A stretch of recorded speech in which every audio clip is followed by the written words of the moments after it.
আজকে আমরা রাজশাহী উন্নয়ন প্রকল্পের আওতায় আমাদের কৃষি অধিদপ্তরের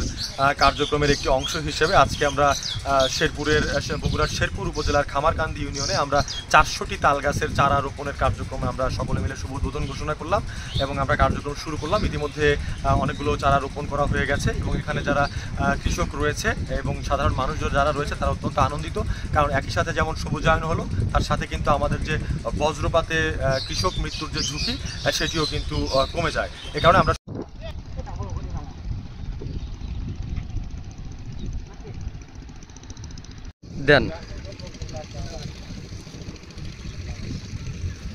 আধুনিক প্রযুক্তি সম্প্রসারণের মাধ্যমে রাজশাহী বিভাগের কৃষি উন্নয়ন প্রকল্পের আওতায় রাস্তার ধারে তাল গাছ রোপণ কর্মসূচির আওতায় উপজেলা কৃষি শেরপুর বগুড়া কর্তৃক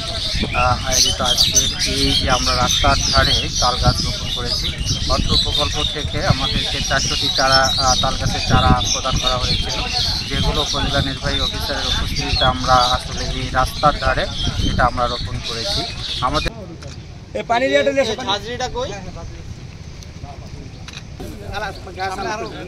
সামনে আরো আছে।